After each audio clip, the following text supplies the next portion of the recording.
إن الحمد لله نحمده ونستعينه ونستغفره ونعوذ بالله من شرور أنفسنا ومن سيئات أعمالنا من يهد الله فلا مضل له ومن يضلل فلا هادي له وأشهد أن لا إله إلا الله وحده لا شريك له وأشهد أن محمدا عبده ورسوله أما بعد فإن خير الحديث كتاب الله وخير الهدي هدي محمد صلى الله عليه وسلم وشر الأمور محدثاتها وكل محدثة بدعة وكل بدعة ضلالة وكل ضلالة في النار.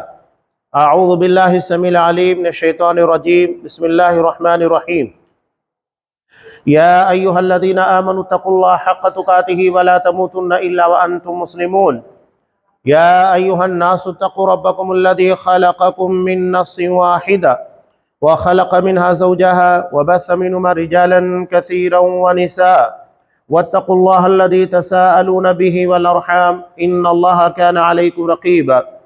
يا أيها الذين آمنوا اتقوا الله وقولوا قولا سديدا يصلح لكم أعمالكم ويغفر لكم ذنوبكم ومن يطع الله ورسوله فقد فاز فوزا عظيما.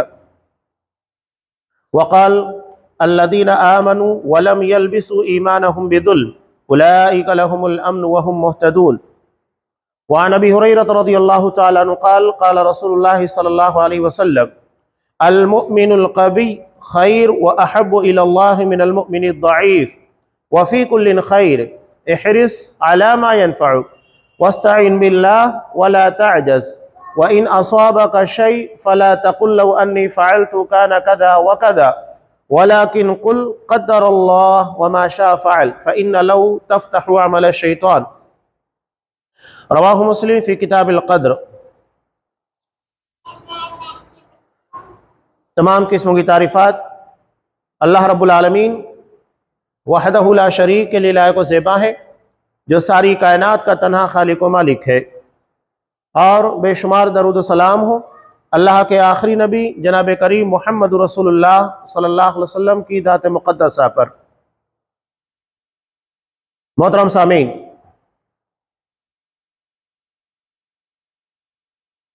نبی کریم صلی اللہ علیہ وسلم اور تمام انبیاء، ان لوگوں کی دعوت کا آغاز اسی بات سے ہوا اعبدوا اللہ ما لکم من الہ غیرہ، صرف اکیلے اللہ کی عبادت کرو، اللہ کے سوا تمہارا کوئی معبود نہیں. میں نے خطبہ مسنونہ کے فوراً بعد جو آیت آپ لوگوں کے سامنے پیش کی سورہ انعام کی، اس آیت سے قبل حضرت ابراہیم علیہ السلام ان کی قوم کا تذکرہ ہے جنہوں نے اپنی قوم سے مناظرہ کیا اللہ کی توحید، اللہ کی وحدانیت سے متعلق، اور اٹھ کے اس کے بعد قرآن مجید نے 18 انبیاء کرام کا تذکرہ کرنے کے بعد کہا وَلَوْ أَشْرَكُوا لَحَبِطَ عَنْهُمْ مَا كَانُوا يَعْمَلُونَ، اگر بالفرض ان انبیاء نے بھی شرک کیا تو ان کے سارے اعمال ضائع اور برباد ہو جائیں گے. حالانکہ چیز ناممکن ہے، لیکن قرآن مجید کہہ رہا ہے شرک کی قباحت اور اس کی سنگینی کو بیان کرنے کے لیے کہ کتنا خطرناک جرم ہے. اس آیت میں قرآن مجید نے جو بات بیان فرمائی کہ جو لوگ ایمان لائے اور ایمان لانے کے بعد انہوں نے اپنے ایمان میں ظلم کی یعنی شرک کی ملاوٹ نہیں کی، انہی لوگوں کے لیے امن ہے اور یہی ہدایت کے پر ہے. یعنی توحید کا، ایمان کا راستہ یہ سب سے سیدھا راستہ ہے. اسی لیے نبی کریم صلی اللہ علیہ وسلم نے ارشاد فرمایا لا تدخلون الجنت حتی تؤمنوا، جب تک تم صاحب ایمان نہیں ہو جاتے، جب تم ایمان والے نہیں بن جاتے تو اللہ تبارک و تعالیٰ کی جنت میں داخل نہیں ہو سکتے. ایمان یہ ہمیں جنت تک لے جانے والی چیز ہے، اس کے بغیر ہم اللہ کی جنت تک نہیں جا سکتے. لا تدخلون الجنہ حتی تؤمنوا، جب تم مومن ہو جاؤ گے تو اللہ کی جنت میں داخل ہو جاؤ گے. قرآن مجید نے اسی چیز کو بنیاد بنایا. جنگ احد کے تناظر میں آپ دیکھیے جہاں ظاہری طور پر مسلمانوں کو بہت زیادہ نقصان اٹھانا پڑا، 70 اصحاب کرام شہید ہوئے، نبی کریم صلی اللہ علیہ وسلم کے دندان مبارک بھی شہید ہوئے، آپ صلی اللہ علیہ وسلم زخمی ہوئے۔ اتنی ساری چیزوں کے باوجود قرآن مجید نے کیا کہا؟ فَلَا تَهِنُوا وَلَا تَحْزَنُوا، نہ تمہیں کمزور ہونے کی ضرورت ہے نہ غمزدہ ہونے کی ضرورت کہ آج ہمارے 70 افراد شہید ہو گئے اور ہمیں اتنا نقصان اٹھانا پڑا، اس سے نہ تو غمزدہ ہونے کی ضرورت ہے اور نہ کمزور پڑنے کی ضرورت ہے۔ اصل تمہاری پاور اور تمہاری طاقت ایمان کی طاقت ہے۔ حضرت ابراہیم علیہ السلام اکیلے تھے لیکن ان کے اندر ایمان کی طاقت تھی۔ قرآن مجید نے کیا کہا؟ ان ابراہیم کان امہ، حضرت ابراہیم علیہ السلام اکیلے پوری امت تھے، یعنی جو طاقت اور جو قوت پوری ایک جماعت کے اندر، پوری ایک امت کے اندر ہونا چاہیے، وہ حضرت ابراہیم علیہ السلام کے اندر موجود تھی۔ تو یہ ایمانی پاور ہے۔ قرآن نے کیا کہا؟ فَلَا تَهِنُوا وَلَا تَحْزَنُوا، نہ تو کمزور پڑنے کی ضرورت ہے اور نہ ہی غمزدہ ہونے کی ضرورت ہے۔ وَأَنْتُمُ الْأَعْلَوْنَ إِن كُنتُم مُؤْمِنِينَ، اور تم سب سے بلند رہو گے بشرطے کہ تم مومن رہو۔ ایمان دراصل یقین کا نام ہے۔ کن چیزوں کے پر یقین رکھنا ہے ایمان؟ اللہ تبارک و تعالیٰ کے پر، اس کی نازل کردہ کتابوں پر، فرشتوں کے پر، تقدیر کے پر، رسولوں کے پر اور آخرت کے دن کے پر۔ یہ 6 چیزیں ہیں جو ایمانیات کا حصہ ہیں، اور یہ 6 کے 6 چیزیں پوری تفصیل طلب ہے۔ اب اللہ تبارک و تعالیٰ پر ایمان رکھنا، اس کا مطلب کیا ہے؟ یہ پورا تفصیل طلب موجود کہ اللہ تبارک و تعالیٰ ازل سے موجود ہے، ابد تک رہنے والا ہے۔ اللہ تبارک و تعالیٰ کی طرح کوئی چیز نہیں، جس طرح اللہ سنتا ہے کوئی نہیں سن سکتا، وہ خالق ہے، باقی سب کے سب مخلوق۔ اللہ تبارک و تعالیٰ غنی ہے، باقی سب کے سب محتاج ہیں، ہر چیز کے لیے اللہ کے در کے محتاج ہے۔ یا ایھا الناس انتم الفقراء الی اللہ واللہ الغنی الحمید، اے لوگو تم سب کے سب اللہ کے در کے بھکاری ہو، محتاج ہو۔ ہم زندگی کے لیے، رزق کے لیے، خوشحالی کے لیے، زندگی کی آسائشوں کے لیے، اولاد کے لیے، ماں باپ کے لیے، دوست احباب کے لیے اور اللہ کی نعمت ہر چیز کے لیے اس کے محتاج ہے۔ اللہ اگر نہ دے تو یہ کوئی چیز ہمارا مقدر اور نصیب نہیں بن سکتی ہے۔ یہی ہے اللہ کے در کے پر اپنے آپ کو فقیر بنانا۔ واللہ الغنی الحمید، اللہ غنی ہے، بے نیاز ہے، لائق تعریف ہے۔ قرآن نے صاف کہا کہ ایمان کی بنیاد کے پر یہ سب چیزیں تمہیں نصیب ہوگی۔ اللہ کی ذات کے پر ایمان رکھو جیسا کہ رکھنا چاہیے۔ اللہ نے فرشتوں کو نازل کیا، اب فرشتے بھی الگ الگ ہیں۔ حضرت جبرائیل علیہ السلام، ان کو اللہ نے خاص طور پر انبیاء کرام کے پاس اپنے احکام اور پیغامات قرآن کی شکل میں ہو، احادیث کی شکل میں ہو، ان ساری چیزوں کے لیے طے کیا، اور یہ فرشتوں کے سردار ہیں۔ حضرت میکائیل علیہ السلام، اللہ نے انہیں بارش کے پر متعین کر دیا۔ اللہ نے ملک الموت کو بنایا، جس کا کام ہے موت، یعنی روح کو قبض کرنا، موت دینا۔ اللہ نے ایسا فرشتہ بھی بنایا ہے جو رحم مادر کے پر متعین ہے، یعنی بچے کی پیدائش کے وقت اس کے اندر روح پھونکتا ہے۔ ہر چیز کے لیے فرشتوں کی ایک جماعت اللہ نے رکھی ہے، اور فرشتوں کے تعلق سے اللہ نے بیان کیا لا یعصون اللہ ما امرہم، یہ اللہ کے کسی حکم کی مخالفت نہیں کرتے۔ لا یعصون اللہ ما امرہم، اللہ نے جو حکم دیا ہے کر دیتے ہیں۔ اب وہ یہ نہیں دیکھتے کہ اگر کسی بچے کی روح کو قبض کیا جائے گا، اللہ نے حکم دیا ہے کہ ایک بچے کی روح کو قبض کرنا ہے، اس سے اس کی ماں کو کتنی تکلیف ہوگی، اس کے باپ کو کتنی تکلیف ہوگی، بھائیوں کو، رشتہ داروں کو، نہیں، اللہ نے حکم دیا ہے، چپ چاپ اس کے پر عمل کرتے ہیں۔ اللہ نے حفاظت کرنے والے فرشتوں کو رکھا ہے۔ وَيُرْسِلُ عَلَيْكُمْ حَفَظًا، اللہ نے تمہاری حفاظت کرنے والے فرشتوں کو نازل کیا، اتارا ہے، بھیجتا ہے۔ اور جب یہ حفاظت کرنے والے باڈی گارڈ فرشتے یہ ہم سے ہٹتے ہیں اللہ کے حکم کے مطابق، تو زندگی کے اندر حادثات پیش آتے ہیں اور بہت ساری تکالیف پیش آتی ہیں۔ تو اللہ ہماری حفاظت کے لیے فرشتوں کی جماعت کو رکھے ہوئے ہے۔ نبی کریم صلی اللہ علیہ وسلم جب معراج میں گئے، قرآن مجید نے جس کی قسم کھائی، بیت معمور والطور وکتاب مستور، وہاں اللہ نے بیت معمور یعنی آباد گھر، یہ آباد گھر کون ہے؟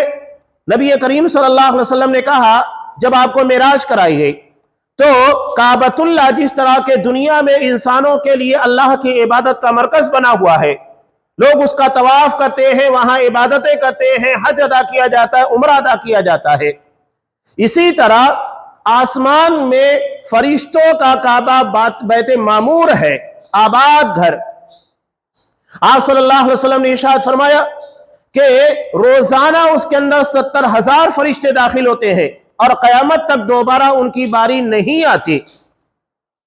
روزانہ 70,000 فرشتے داخل ہوتے ہیں نئے، اور قیامت تک دوبارہ ان کو داخلے کا موقع نہیں ملنے والا، یعنی روزانہ ایک نئی جماعت 70,000 فرشتوں کی اس کے اندر داخل ہوتی ہے۔ فرشتوں کے تعلق سے اللہ نے بیان کیا اولی اجنحۃ مثنی وثلاث ورباع، اللہ نے فرشتوں کو ایک بازو والا، دو بازو والا، 3 4 بازو والا بنایا۔ حضرت جبرائیل علیہ السلام ان کو 600 پر تھے، آپ صلی اللہ علیہ وسلم نے انہیں ان کی اصلی شکل میں 2 مرتبہ دیکھا۔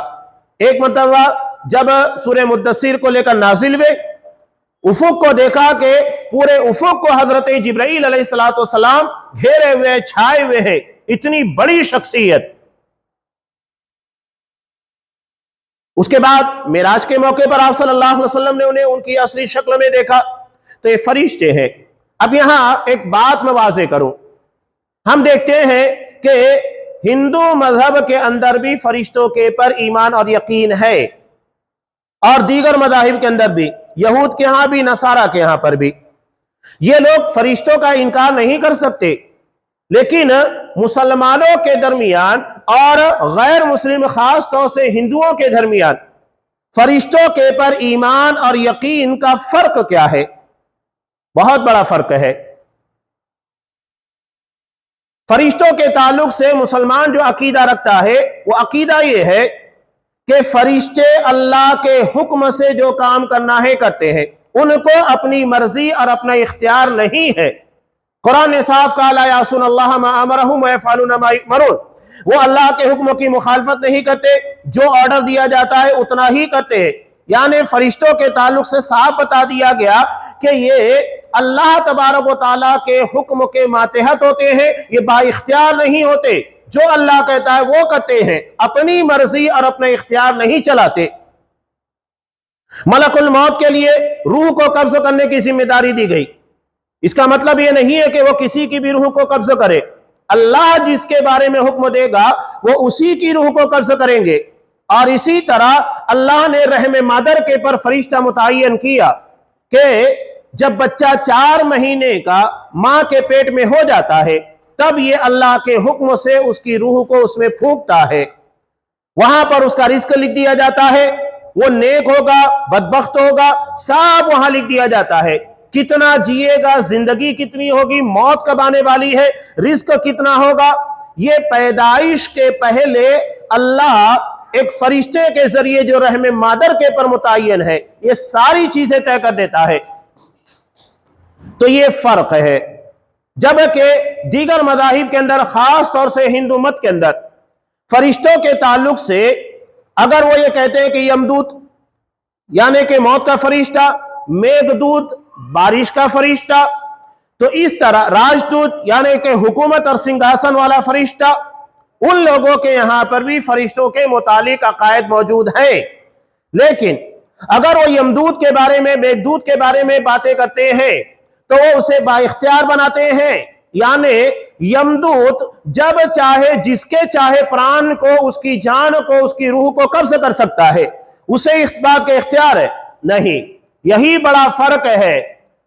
اسلامی عقیدہ یہ کہتا ہے کہ ملک الموت اپنی مرضی سے، اپنے اختیار سے جس کی روح کو چاہے نہیں قبض کر سکتا، یہ اللہ جس کے بارے میں حکم دے گا جب وقت متعین ہوگا تبھی جا کر اس کی روح کو قبض کرے گا، جبکہ یہاں ہندو مت کے اندر یمدوت کو با اختیار بتایا گیا، وہ اپنی مرضی سے اپنے اختیار سے جس کی چاہے روح قبض کر لے، پران نکال لے اور جس کو چاہے چھوڑ دے، نہیں، یہ بہت بڑا فرق ہے۔ اسی بنیاد کے پر آپ دیکھیے کہ وہ معبود حقیقی یعنی اللہ اسے چھوڑ کر فرشتوں کی عبادت کرنے لگتے ہیں۔ اب اگر انہیں بارش چاہیے تو کس کی عبادت کرتے ہیں؟ میگھ دودت کی، اس کی پوجا کرتے ہیں، اس کی وندنا کرتے ہیں۔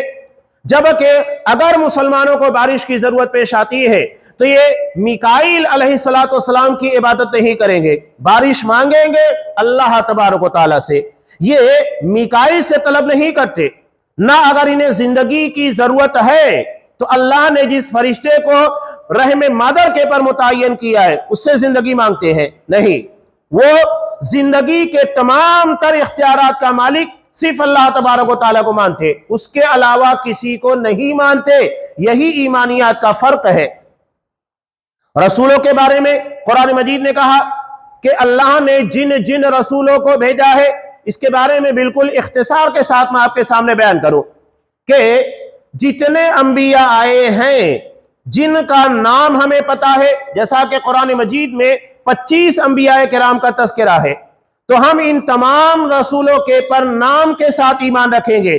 حضرت ابراہیم علیہ السلام، حضرت اسماعیل، حضرت اسحاق علیہ السلام، حضرت یعقوب، حضرت یونس، حضرت عیسیٰ، حضرت موسیٰ، جتنے انبیاء کرام، یحییٰ، زکریا، یہ سب کے سب انبیاء کرام جن کے نام ہم جانتے ہیں، نام کے ساتھ ایمان ہوگا۔ اور جن کے بارے میں نام کا علم نہیں، بہت سارے انبیاء کرام آئے جن کے نام کا ہمیں علم نہیں ہے، تو ہم ان کے پر مجمل ایمان رکھیں گے کہ ہاں اللہ نے جن رسولوں کو بھیجا سب پر ہمارا ایمان اور یقین ہے۔ ہاں، تعلیمات یعنی پیروی جس کی کی جائے گی، کس کی تعلیمات کے پر عمل کیا جائے گا، تو محمد صلی اللہ علیہ وسلم کی لائی ہوئی شریعت قرآن و حدیث کے پر عمل ہوگا۔ لیکن ایمان تمام انبیاء اور رسولوں کے پر، اور یہی معاملہ کتاب کا بھی ہے۔ اللہ نے جتنی کتابیں نازل کی ہیں، تورات ہے، انجیل ہے، زبور ہے، جس کا تذکرہ قرآن مجید میں ہے، ان ساری کتابوں کے پر ہمارا ایمان ہے، یقین ہے۔ لیکن پیروی اور شریعت کی تابعداری صرف قرآن مجید کی ہوگی، اس لیے کہ قرآن مجید کے آنے کے بعد بقیہ تمام تعلیماتوں کو منسوخ کرا دیا گیا ہے۔ اب صرف اللہ کی کتاب قرآن مجید باقی رہے گا اور محمد رسول اللہ صلی اللہ علیہ وسلم کی سنت باقی رہے گی۔ حضرت عیسیٰ علیہ السلام بھی قرب قیامت نازل ہوں گے، ہمارا ایمان ہے، ہمارا یقین ہے، اور اس بارے میں مسلم، مسند احمد بہت ساری روایتیں موجود ہیں، کوئی اس کا انکار نہیں کر سکتا۔ اگر وہ انکار کر رہا ہے تو دراصل وہ کفر کی راہ کے پر جا رہا ہے۔ قرآن میں حضرت عیسیٰ علیہ السلام کے تعلق سے سورہ زخرف میں اللہ نے بیان کیا وَإِنَّهُ لَعِلْمٌ لِلسَّاعَةِ فَلَا تَمْتَرُنَّ بِهَا وَاتَّبِعُونِ هَذَا صِرَاطٌ مستقیم، کہ حضرت عیسیٰ علیہ السلام قیامت کی نشانیوں میں سے ایک نشانی ہے، لَعِلْمٌ لِلسَّاعَةِ، قیامت کی ایک نشانی ہے، فَلَا تَمْتَرُنَّ بِهَا، اس کے بارے میں ذرہ برابر شک نہیں، ڈاؤٹ نہیں ہونا چاہیے، وَاتَّبِعُونِ، اس بارے میں نبی کریم صلی اللہ علیہ وسلم کی پیروی کی جائے، ہذا صراط مستقیم، یہی سیدھا راستہ ہے۔ کوئی اپنی عقلوں کو استعمال کرے نہیں کہ حضرت عیسیٰ علیہ السلام کو موت دے دی گئی ہے، اللہ نے انہیں وفات دے دی ہے، نہیں، قرآن مجید نے صاف کہا وَمَا قَتَلُوهُ وَمَا صَلَبُوهُ وَلَكِنْ شُبِّهَ لَهُمْ، کہ نہ حضرت عیسیٰ علیہ السلام کو شہید کیا گیا، نہ انہیں سولی کے پر لٹکایا گیا، بلکہ ان کی مشابہت کسی اور کے پر ڈال دی گئی، لوگوں نے اسے سولی کے پر لٹکا دیا اور سمجھ رہے ہیں کہ حضرت عیسیٰ علیہ السلام کو سولی کے پر لٹکایا گیا۔ تو یہ ایمانیات ہے۔ حضرت عیسیٰ علیہ السلام بھی قرب قیامت جب آئیں گے تو اس وقت گرچہ وہ نبی ہوں گے لیکن محمد رسول اللہ صلی اللہ علیہ وسلم کے امتی بن کر آئیں گے، اور اپنا دین، اپنی شریعت نہیں، بلکہ آپ صلی اللہ علیہ وسلم کا لایا ہوا جو دین اور شریعت ہوگی اسی کو فالو کریں گے، اسی کی تابعداری کریں گے۔ نبی کریم صلی اللہ علیہ وسلم نے ارشاد فرمایا، مسند احمد کی روایت، فَيَحْلِكَ اللَّهُ فِي زَمَانِ الْمِلَلَ كُلَّهَا إِلَّا الْإِسْلَامِ، کہ اللہ تبارک و تعالی ان کے زمانے میں یعنی حضرت عیسیٰ علیہ السلام کے آسمان سے نزول کے بعد اترنے کے بعد ساری ملتوں کو، سارے مذاہب، سارے طور طریقے سب کو ختم کر دے گا سوائے اسلام کے۔ صرف اسلام باقی رہے گا، باقی تمام چیزیں ختم کر دی جائے گی۔ یہ ہے حضرت عیسیٰ علیہ السلام کا دوبارہ زمین کی طرف نازل ہونا، اترنا، جس پر ہمارا یقین اور ہمارا ایمان ہے۔ تقدیر کے پر ایمان، جو کہ میں نے ایک حدیث آپ کے سامنے پیش کی تھی، اس حدیث کے اندر بھی اس چیز کا تذکرہ کیا گیا ہے۔ ایمان تقدیر کے پر، اچھی ہو یا بری، یعنی وہ ہمیں اچھی لگے یا بری، جبکہ شر کی یعنی برائی کی نسبت اللہ کی طرف نہیں کی جائے گی۔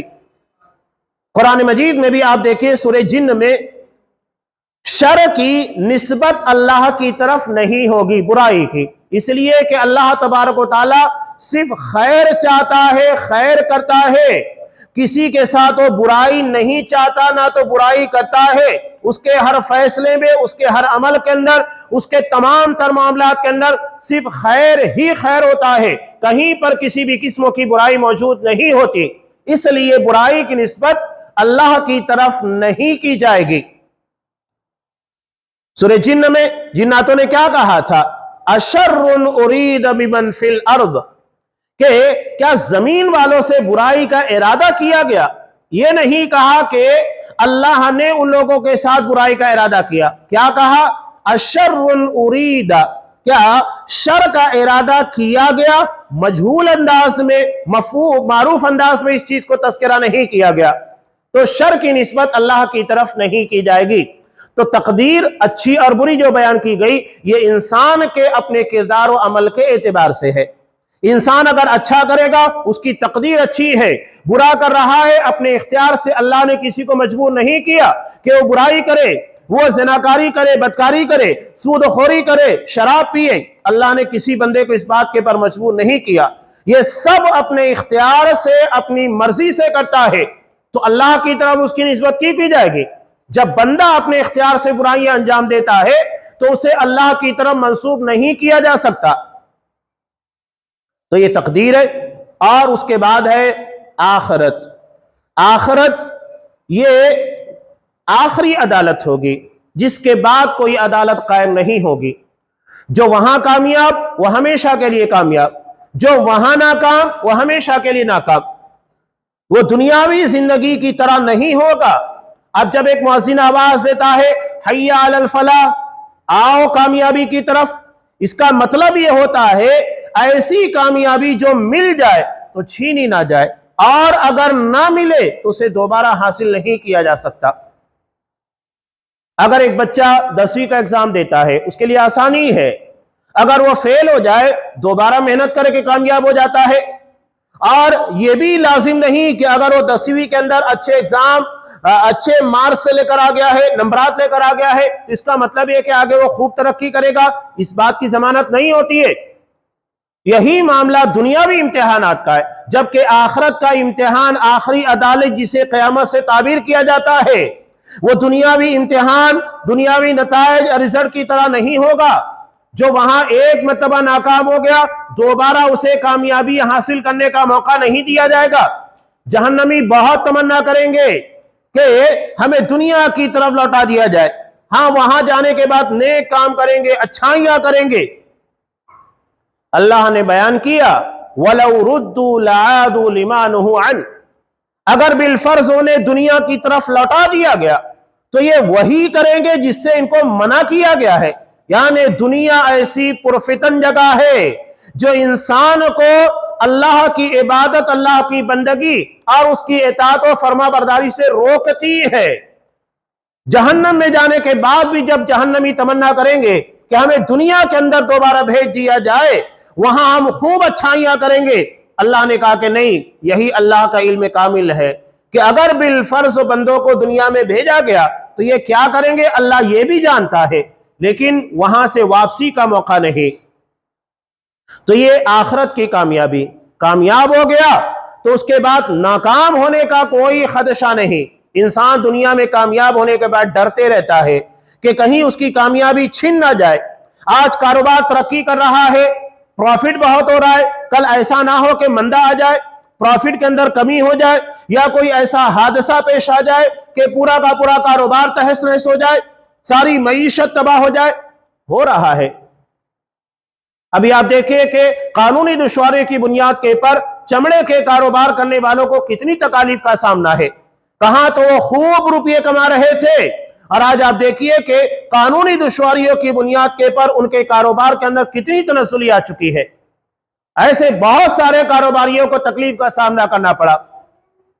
کورونا کا قہر تھا، اس میں کتنے لوگوں کو روزگار سے ہاتھ دھونا پڑا۔ تو یہ اللہ کی طرف سے کیسی مصیبت، امتحان آ جائے، کہا نہیں جا سکتا۔ تو یہ کامیابی آخرت کی جو مل جائے تو کبھی چھینی نہیں جائے گی، اور اگر وہ نہ ملے تو دوبارہ کبھی حاصل نہیں کی جا سکتی۔ یہ ایمانیات ہے۔ اب وہ حدیث جسے میں نے آپ کے سامنے پیش کیا تھا، نبی کریم صلی اللہ علیہ وسلم نے ارشاد فرمایا، المؤمن القوی خیر و احب الی اللہ من المؤمن الضعیف۔ طاقتور مومن یعنی جس کا ایمان مضبوط ہوگا، جو ایمانیات کی ان 6 چیزوں کو بیان کیا گیا ہے، اس کے بارے میں پختہ یقین ہوگا، اللہ پر، اس کی کتابوں کے پر، فرشتوں کے پر، رسولوں کے پر، تقدیر کے پر، آخرت کے پر، جتنا زیادہ ایمان مضبوط ہوگا، نتیجہ کیا ہوگا؟ اللہ کہہ رہا ہے ایسا مومن اللہ کو زیادہ پیارا ہے اور زیادہ بہتر ہے۔ وہ کتنے بھی مشکل حالات آ جائے اس کے قدم نہیں ڈگمگائیں گے۔ کاروبار میں کتنا ہی نقصان ہو جائے وہ گھبرائے گا نہیں، اسے معلوم ہے کہ میری تقدیر کے اندر اتنا ہی لکھا تھا، اور جو ملا تھا، جو لکھا تھا وہ مل گیا، اور جو نہیں تھا وہ ملنے والا نہیں ہے۔ حضرت عبادہ بن صامت رضی اللہ تعالیٰ عنہ اپنے بیٹے کو مرتے وقت وصیت کر رہے تھے، جسے صحیح ابن حبان کے اندر نقل کیا۔ انہوں نے کہا کہ بیٹے، اس بات کو جان لو، اللہ نے جو تمہاری تقدیر کے اندر لکھا ہے اسے کھائے بغیر، اسے حاصل کیے بغیر تم مرو گے نہیں، یعنی تقدیر کا لکھا ہوا یقیناً تمہیں ملنے والا ہے۔ اور یہ بات بھی جان لو، جو چیز تمہاری تقدیر کا حصہ نہیں ہے وہ تمہیں کبھی حاصل ہونے والا نہیں، کبھی ملنے والا نہیں۔ تو جو چیز ہمیں نہیں ملی وہ ہماری تقدیر نہیں تھی، تو اس کے پر غمزدہ ہونے کی ضرورت کہاں ہے؟ اور جو مل گیا وہ ہماری تقدیر تھی، اللہ کی نعمت ہے، اللہ کی رحمت ہے، اس کے بعد شکر ادا کیا جائے۔ مسلمان کی، مومن کی زندگی 2 ہی چیزوں کے ارد گرد گردش کرتی ہے۔ اللہ نے اگر نعمتوں سے نوازا ہے، شکر گزاری کی جائے، اور اللہ کہتا ہے لئن شکرتم لازیدنکم، اگر تم شکر گزاری کرو گے جو عطا کیا گیا اس میں بھی اضافہ کر دیا جائے گا، برکت ڈال دی جائے گی، اس کو بڑھا دیا جائے گا۔ یہاں ہمارے یہاں ناشکری بہت زیادہ ہے۔ اللہ نے نوازا ہے، نہیں، کہاں کاروبار میں پہلے جیسی بات نہیں رہ گئی، کہاں پروفٹ پہلے جیسا ہے، کہاں کھیتی پہلے جیسی ہو رہی ہے، کہاں فصلیں پہلے جیسی تیار ہو رہی ہے۔ نہیں، شکر ادا کرو، اللہ نے جو دیا ہے تو نتیجہ کیا ہوگا؟ اضافہ ہوگا، اس میں برکت ڈال دی جائے گی۔ لیکن اگر ہم ناشکری کریں گے تو نتیجہ یہ ہوگا، اللہ کہہ رہا ہے ان عذابی لشدید، میرا عذاب بہت شدید ہے۔ اگر ناشکری کرو گے تو یہ اللہ کے عذاب کو دعوت دینے والا عمل ہے، تو ناشکری نہیں، شکر ادا کیا جائے۔ اور اگر اللہ نے دنیا کے اندر ہمیں امتحان میں، آزمائشوں کے اندر، مصیبتوں کے اندر ڈالا ہے، صبر کیا جائے، یہ ہمارے لیے بہتر ہے۔ آپ صلی اللہ علیہ وسلم نے کہا عجبا لامر المؤمن، مومن کا معاملہ بڑا تعجب خیز ہوتا ہے۔ اللہ نے اگر اسے نوازا ہے، شکر ادا کرتا ہے، یہ اس کے لیے بہتر ہے۔ اور اگر اس کے پر آزمائشیں، مصیبتیں آتی ہیں، مشکلات آتی ہے، صبر کرتا ہے، یہ اس کے لیے بہتر ہے۔ یہاں تک کہ اس کے جسم میں کانٹا بھی چبھے اور اس کے پر وہ صبر کرتا ہے، اللہ اس کے بدلے میں اسے اجر سے نوازتا ہے۔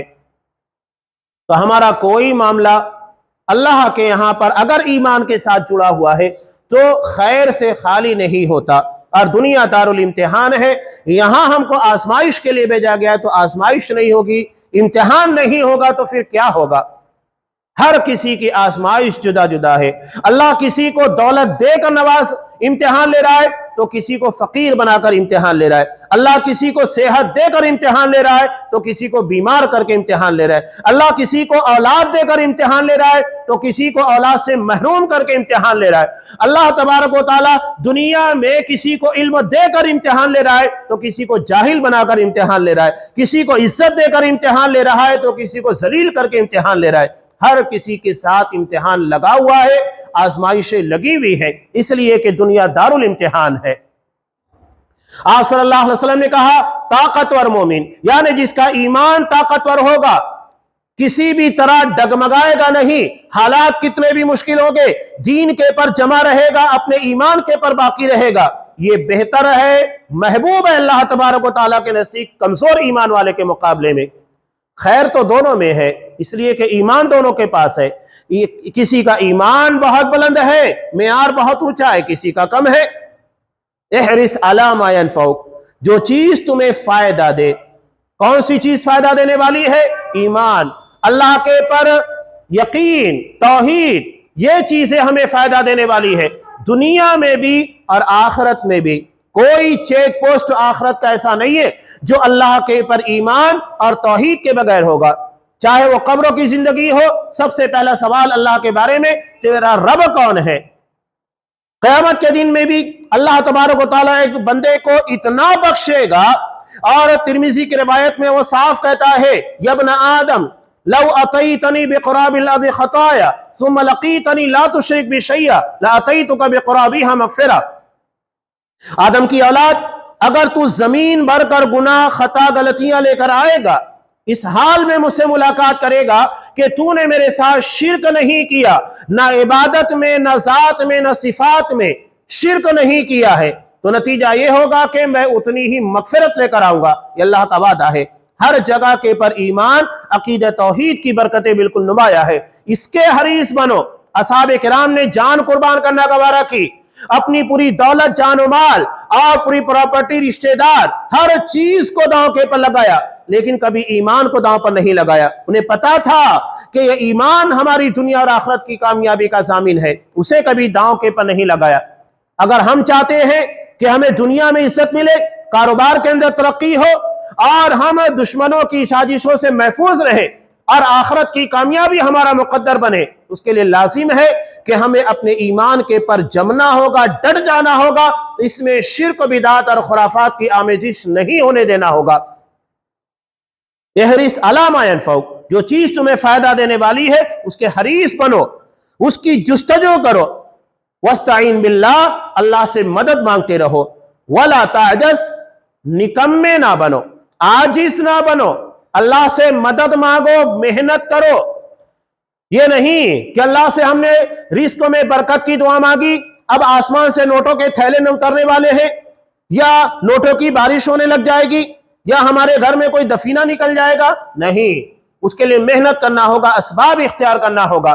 اگر ہم اللہ سے اولاد کی دعا مانگتے ہیں تو ایسا نہیں ہے کہ شادی کیے بغیر بیوی کے اللہ ہمیں اولاد دے، بلکہ اس کے لیے ذریعہ اختیار کرنا ہوگا۔ اسی کو اللہ کے رسول صلی اللہ علیہ وسلم نے کہا وَاسْتَعِن بِاللَّهِ وَلَا تَعْجَزْ، اللہ سے مدد مانگو، عاجز نہ بنو۔